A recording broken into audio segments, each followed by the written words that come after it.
because graph is important, an integral part. So if you need, you can, for your reference, you can write this point represents compression where your extension is negative. This point represents compression. This point represents extension.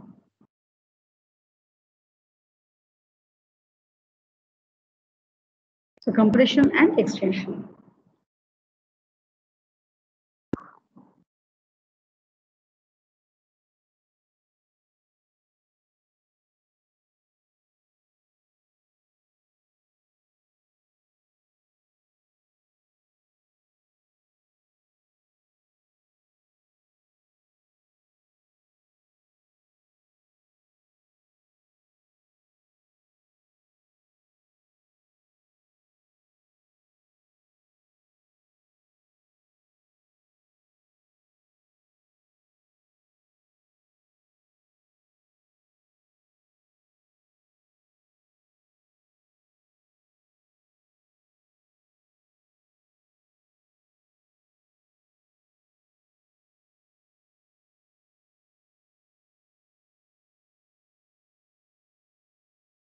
We have completed. So the next topic is, this is what we have done, elastic potential. So elastic potential energy, the potential energy stored in your springs are half, potential energy is half k x squared, where x is the extension and k is your spring constant. Okay. So this is what we have got. Next, we'll go for collisions, right, boys? Subheading collision, same way, very important topic from a point of view of descriptive answers. Collision. So you'll be studying about two types of collision: elastic collision and inelastic collision. So different types of collision: elastic collision, inelastic collision. So now, what is elastic collision? In an elastic collision, when two bodies collide with each other, if kinetic energy and momentum, right, are conserved, then such collisions we call it as elastic collision. When two bodies collide with each other, if kinetic energy and momentum are conserved, then we state such collisions as elastic collision. Now, what will be the next one? In elastic collision, momentum will be conserved, but kinetic energy will not be conserved. So for elastic collision, momentum and kinetic energy are conserved. Momentum and kinetic energy are conserved. Here, momentum is conserved, kinetic energy is not conserved. Momentum is conserved, but kinetic energy is not conserved. Kinetic energy is not conserved. So this is the basic difference between elastic and inelastic collision. Just make a note of it, boys. Elastic and inelastic collision. In elastic collision, momentum and kinetic energy are conserved. In elastic collision, momentum is conserved, but kinetic energy is not conserved.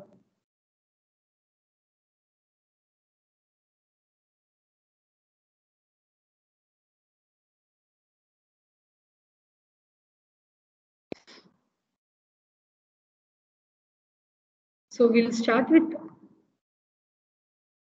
elastic collision in one dimension. Right. Now look at the scenario. You have two bodies, A and B, moving of masses m1 and m2, moving with initial velocity u1 and u2 along a straight line path. Then if u1 is greater than u2, then the two bodies will collide with each other. Yes? Can you show the previous slide? I'll just take a screenshot. Okay. The two bodies collide with each other. After collision, m1 will move with a velocity v1, m2 is going to move with a velocity v2. Only condition is that u1 must be greater than u2. So your aim is to find what is v1, what is v2. It's a very important derivation part from examination point of view. Just draw the diagram and start writing. Start writing the introductory part. If introductory parts are not there, they will reduce your marks. So you have two bodies, A and B, of masses m1 and m2, moving with initial velocity u1 and u2 along a straight line. After some time, the two bodies collide head-on and continue to move in the same direction with velocities v1 and v2 respectively. Complete this.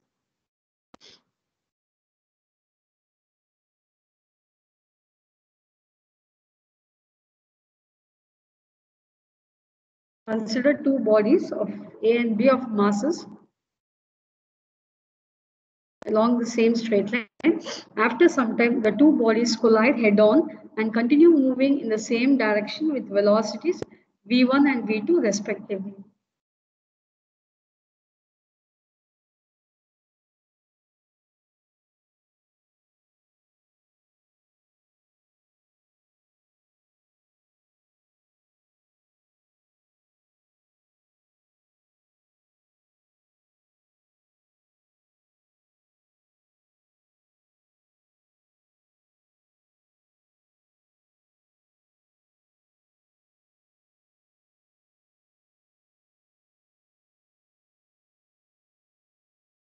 Find this. So your aim is to find what is the final velocity of A and what is the final velocity of B. Now, it is an elastic collision in one dimension. So your momentum will be conserved. So when momentum is conserved, what is the law of conservation of momentum? Total momentum before collision must be equal to total momentum after collision. So I have a body A of mass m1 moving with a velocity u1, right? Then a body B of mass m2 moving with a velocity u2. This is before collision. This is before collision. So what will be the total momentum before collision? Jonathan? I think so. Johan? It will be m1 u1 plus m2 u2. U2. That is total momentum before collision is momentum of A plus momentum of B. That is m1 u1. This scenario is before collision. Before collision, A is moving with a velocity u1, B is moving with a velocity u2. So the total momentum before collision is m1 u1 plus m2 u2. Now after collision, A will move with a velocity v1, B will move with a velocity v2. So this is after collision. After collision, A is moving with a velocity v1, B is moving with a velocity v2. So what will be the total momentum after collision? m1 v1 plus m2 v2.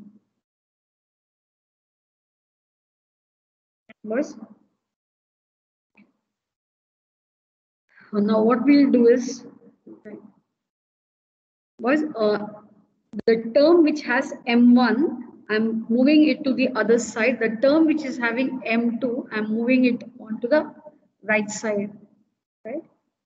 m1 v1, I'm moving it to the left side of the expression. m2 u2, I'm moving it to the other side. So what is that? What is the expression you will be getting? m1 v1 minus m1 v1 must be equal to m2 v2 minus m2 u2, correct? Are you getting this? So which is your common factor here? Which is your common factor, boys? Here, m1. Okay. So m1 into u1 minus v1 is equal to m2 into v2 minus u2. Are you all getting this? Just check, boys. I have only rearranged the terms where I am bringing all the terms related to m1 to the left hand side, all the terms related to m2 to the right hand side. Correct? Now mark this equation as equation 2. Mark this as equation 2.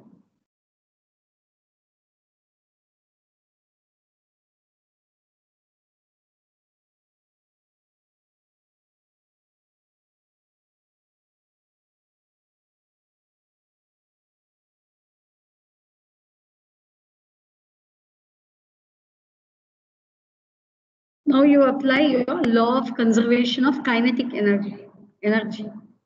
Since kinetic energy is conserved, then total initial kinetic energy must be equal to total final kinetic energy. Right, boys? Since kinetic energy is conserved in elastic collision, initial kinetic energy must be equal to final kinetic energy.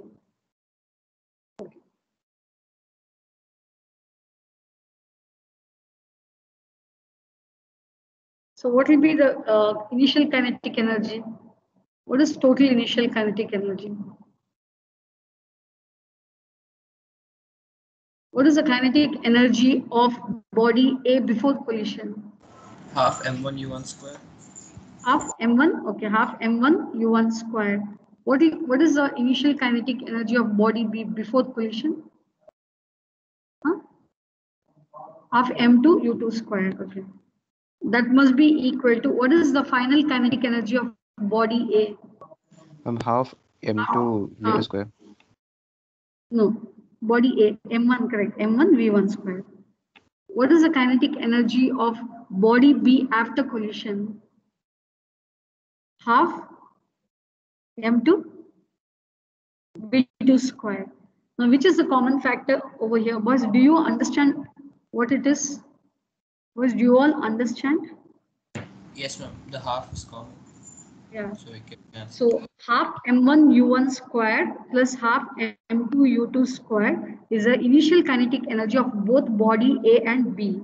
Half m1 v1 square plus half m2 v2 square is the final kinetic energy of the body, both the bodies after collision. Okay. Now over here, which is your common factor? Both the sides of the equation. Half. Now cancel off half. Copied on this expression. Cancel off half.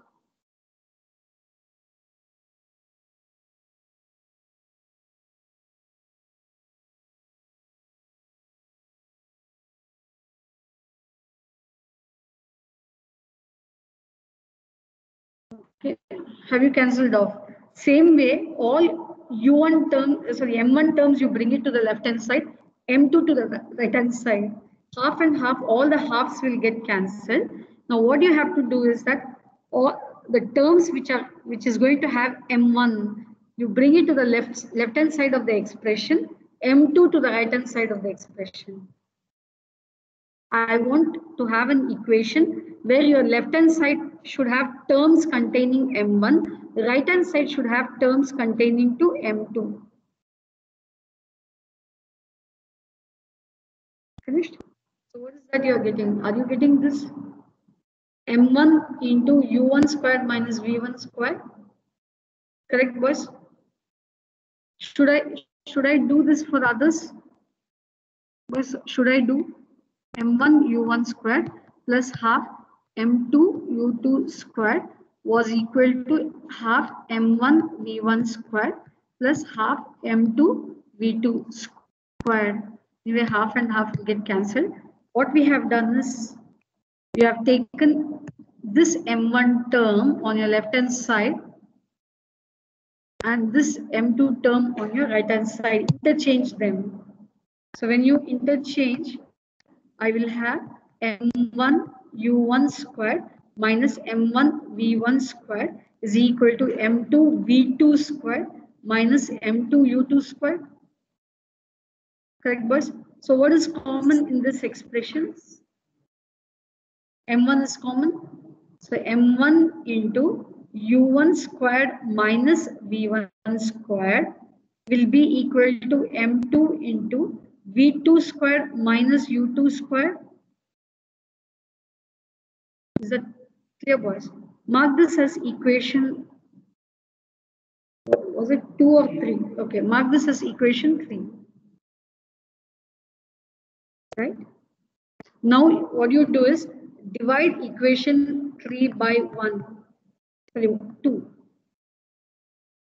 Divide equation 3 by 2. Do that.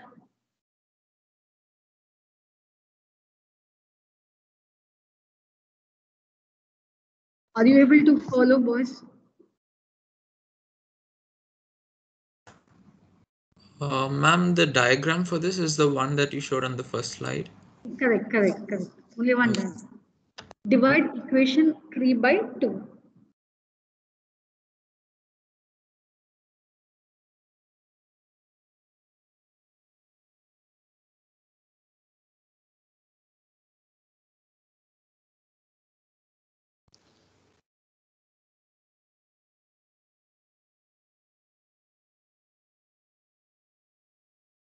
Shall I erase what I have written? Shall I erase words? So I'll start doing. So equation 3 divided by, this is equation 3 divided by 2. So equation 3 is m1 u1 square minus v1 square is equal to m2 v2 square minus u2 square. So I'm dividing this with m1 u1 minus v1 divided by m2 v2 minus u2. Correct, boys? Now what is your numerator? A squared minus b squared. Yes, ma'am.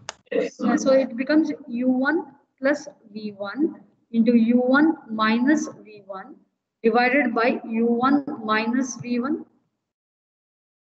Boys, this entire term, I'm writing Yes, ma'am. a squared minus b squared is equal to a plus b into a minus b. Are you clear? Same way, can you cancel off the right hand side? In that case, just complete this and get me an expression for V2. That is your homework. Right? Cancel off and get me an expression for V2. Fine, boys?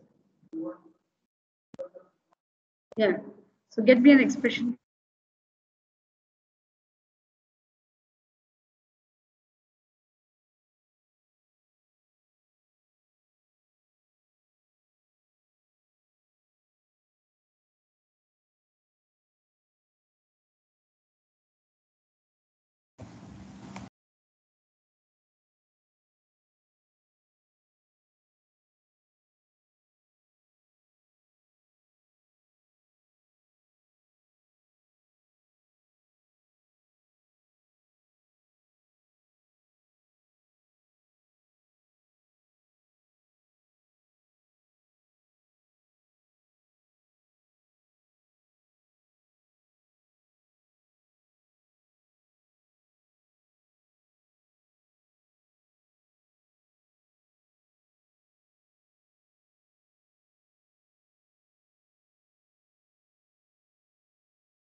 Or we just leave them.